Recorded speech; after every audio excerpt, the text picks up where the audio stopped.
स्वागत है आप सभी का class 9 English Beehive poem 1 the road not taken. Okay, तो फर्स्ट पोम है। अभी हम इसकी सिर्फ समरी पढ़ने वाले हैं 25 सेंटेंस के अंदर, जो बड़े क्वेश्चन आंसर लिखते वक्त बहुत काम आने वाली है, और वो भी फनी, थोड़ी फनी वे में। तो टाइटल है the road not taken. The poem is about a person standing at a fork in the road in a forest. अभी पोम बता रही है कि जो पर्सन है वो खड़ा है, ओके, जंगल में किसी ऐसी जगह पे खड़ा है जहां से मतलब फॉरेस्ट के अंदर से, वहां से दो रास्ते उसको सामने दिखाई दे रहे थे। कभी जंगल में ऐसे खड़ा है जैसे गूगल मैप बंद हो गया हो, अब जाए तो जाए कहाँ। He sees two roads diverging in different directions. अभी उसको दिख रहा है कि सामने दो रास्ते हैं, दोनों अलग अलग तरह से जा रहे हैं, दो रास्ते बटे हैं, एक इधर एक उधर। मतलब जिंदगी भी मोड़ पे खड़ी है, मतलब जिंदगी ऐसे मोड़ पर खड़ी है जहां पे दो रास्ते सामने दिखाई दे रहे थे। He regrets that he can not travel both paths. अभी रिग्रेट तो होगा क्योंकि दो रास्ते थे। मन में सोचता रहा काश दो शरीर होते तो दोनों ट्राई कर लेता, मतलब दोनों रास्तों पे चला जाता, लेकिन नहीं, पॉसिबल नहीं है, किसी एक रास्ते को चुनना ही होगा। तो उसके लिए उसको रिग्रेट फील हो रहा था कि मैं दोनों रास्तों पर नहीं जा पाऊंगा यूं। He studies both roads carefully to decide which one to take. अभी यहाँ पे जो ऑथर है हमारे, वो बता रहे हैं कि उन्होंने दोनों रोड को बहुत ध्यान से देखा, कि ये सोचा, डिसाइड किया कि मुझे कौन से रोड पर जाना चाहिए। अभी वो ऐसे देख रहा है कि जैसे माँ आलू और गोभी में क्या बनाई हो, उस पर रिसर्च कर रही हो, मतलब ऐसे ही बता रहे हैं। दो ऑप्शन दिखाई दे इसलिए। One road looks more grassy and less worn out. अभी दो रोड जो थे उसमें से एक रोड ऐसा था कि जिसमें ग्रास बहुत ज्यादा था, मतलब उस पे घास कटी नहीं थी, मतलब वहां से लोग ज्यादा गए ही नहीं, इस रोड का यूज ही नहीं हुआ है, ऐसा बता रहे हैं। एक रास्ता ऐसा जैसे अभी अभी पार की घास काटी गई हो और चमक रहा है यूं, मतलब बहुत ग्रास वहां पे है, और घास वहां पे किसी ने काटी नहीं, मतलब लोग वहां से निकले ही नहीं है। एक ऐसा रोड है जहां का यूज कोई लोग, मतलब पब्लिक कर नहीं रही है। ही chooses the road that seemed less travelled. तो उसने चूज किया, ही chooses the road that seems less travel. अभी यहाँ पे जो हमारे ऑथर हैं, उन्होंने कौन सा रोड चूज किया जहां पे लोगों ने ट्रैवलिंग बहुत कम की थी, वो वाला। कहता है चलो ये वाला लेते हैं, एडवेंचर मिलेगा या फंस जाएंगे, कुछ तो होएगा ही होगा। He thinks both roads were actually quite similar that morning. मतलब उन्होंने सोचा कि वैसे तो दोनों रोड एकदम सेम ही सेम लग रहे हैं, फिर बोलता है हम असल में दोनों रास्तों में एक जैसे ही थे। He plans to return one day and try the other road. अभी उन्होंने प्लान किया कि मैं अगर मैं वापस आया तो दूसरी बार मैं दूसरे रोड को ट्राई करूंगा, बोला दूसरा रास्ता फिर कभी ट्राई करेंगे।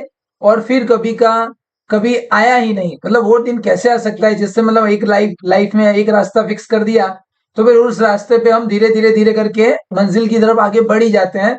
तो जो रास्ता पहले छोड़ दिया था शायद वो वापस कभी नहीं आ सकता। But deep down he knows he may never come back. मतलब वो बता रहा था कि try the other road, try करेंगे, लेकिन उन्हें अंदर से पता था he knows he may never come back. अंदर से आवाज आई, भाई वापस आना, भाई वापस आना सिर्फ व्हाट्सएप स्टेटस में ही होता है, बाकी वापस नहीं आ सकते, यूं बता रहे हैं। Later in life he will tell his story with sign. अभी बाद में लाइफ के अंदर ये स्टोरी मतलब किसी को सुनाते रहेंगे, बुढ़ापे में बच्चों को बोलेगा बेटा उस दिन मैंने जो मोड़ लिया था वही मेरी लाइफ बन गया, दोनों में से एक रास्ता जो मैंने चुना था वही मेरा लाइफ बन चुका है। He believes his choice made all the difference. मतलब अभी यहाँ पे ऑथर बता रहे हैं कि वो बिलीव करते हैं कि उन्होंने जो चॉइस किया था उसकी वजह से लाइफ में बहुत डिफरेंस आ गया। कहता है सही रास्ता था या नहीं पता नहीं, पर फर्क तो आया जरूर, कुछ ना कुछ चेंजेस तो बहुत सारे हुए हैं। The poem is a metaphor for life choice. मतलब ये रास्ते नहीं, ये तो लाइफ के करियर ऑप्शन है, आर्ट्स या साइंस टाइप। मतलब बता रहे हैं कि लाइफ में चॉइस मिलती है हर बार, एक या फिर दूसरी, मतलब किसी एक चॉइस को पसंद करना पड़ता है और उसमें ही आगे बढ़ना पड़ता है। It shows how every decision affects our future. यह बताता है कि हर छोटा फैसला लाइफ में बड़ा ट्विस्ट लाता है। जैसे आज मैगी खाए या चाय पत्ती खत्म करे, मतलब कुछ ना कुछ है कि भाई एवरी डिसीजन, जो भी डिसीजन लेंगे फ्यूचर को अफेक्ट करने वाला है। The poet encourage thinking before choosing. अभी यहाँ पे फ्रॉस्ट साहब बोले, सोच समझ कर चुनना, वरना बिना रास्ता गाड़ी भी फंसती है। रास्ता नहीं है तो गाड़ी भी फंस जाती है, हम तो फिर भी इंसान है। द पोएट एंकरेज बता रहे हैं हमको कि चुनने से पहले सोचना जरूर एक बार। But he also accept uncertainty in life. लेकिन वो भी स्वीकार करते हैं कि कभी ना कभी मतलब सब कुछ फिक्स नहीं होता, अनसर्टिनिटी भी होती है लाइफ के अंदर। फिर बोले कभी कभी तो कॉइन टॉस ही बेस्ट तरीका होता है अगर कुछ समझ में ना आए तो। ही डज नॉट से विच रोड वॉज बेटर। वहां पे ये नहीं बता रहे कि दोनों में से कौन सा रास्ता बेहतर था। न बोले कि कौन सा अच्छा था, बस बोले जो लिया वही मेरी किस्मत थी। मतलब दोनों ही रास्ते अच्छे ही थे।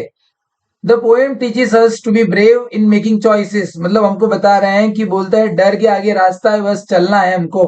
To be brave in making choice, choice बनाते समय ब्रेव रहना होगा। It emphasize individuality and personal decision making. अभी यहाँ पे कहते हैं जिन रास्तों पे कोई नहीं गया वहां चलना असली स्वैग है। वे पर्सनल पर्सनल डिसीजन मेकिंग के बारे में बता रहे हैं। इंडिविजुअलिटी मतलब आपने खुद सोचा है कि ये आपका रास्ता है, चाहे वहां कोई गया हो या ना गया हो। It accepts that we can not go back and change choices. मतलब यहाँ से हमको एक्सेप्ट करना पड़ेगा कि we can not go back, हम वापस नहीं जा सकते, अपनी चॉइस को चेंज नहीं कर सकते। जो एक बार चुन लिया वो कंट्रोल जेड से नहीं हटता। लाइफ एक्सेल सीट नहीं है। The poet reflects without regret. कहता है अफसोस नहीं, बस सोचता हूं क्या होता अगर। Without regret, no regret there is. The poem's tone is thoughtful and reflective. मतलब ठंडे दिमाग से लिखा गया जैसे गाना हो, कुछ तो लोग कहेंगे। द पोएम मतलब टोन ऐसा है, थॉटफुल है, रिफ्लेक्टिव भी है, सोचने लायक है, और जो मतलब फ्यूचर पे रिफ्लेक्ट करने वाला है। Nature imaginary makes the poem more beautiful. मतलब यहाँ पे नेचर के बारे में बताया था, जंगल, पत्तियां, धूप। मतलब ऐसा लग रहा था कि जैसे ट्रैवल वॉक व्लॉग चल रहा हो, इस तरह से पोएम के अंदर सब कुछ चल रहा था। The roads are symbolic of our life paths. अभी जो सामने सड़क दिखाई थी वो सड़क नहीं थी, ये तो जिंदगी की वो चॉइस थी, लाइफ के वो रास्ते थे, जैसे कॉमर्स या फिर medical. The message is universal and relatable to everyone. हर किसी को हर किसी ने कभी ना कभी ऐसा मोड देखा होगा, बस कविता में थोड़ा पोएटिक हो गया है। बाकी ये मैसेज यूनिवर्सल है और सब इससे रिलेटेबल ही है। सबको पता होता है लाइफ में ऐसे चांसेस चलते रहते हैं। The road not taken teaches us to accept our decisions and move forward. मतलब ये कहानी, मतलब ये पोएम हमको सिखाती है कि जो डिसीजन हमने ले लिए हैं उनको हमें एक्सेप्ट करना होगा और जिंदगी में आगे बढ़ना होगा। तो यहाँ पे हमारी पोएम खत्म होती है।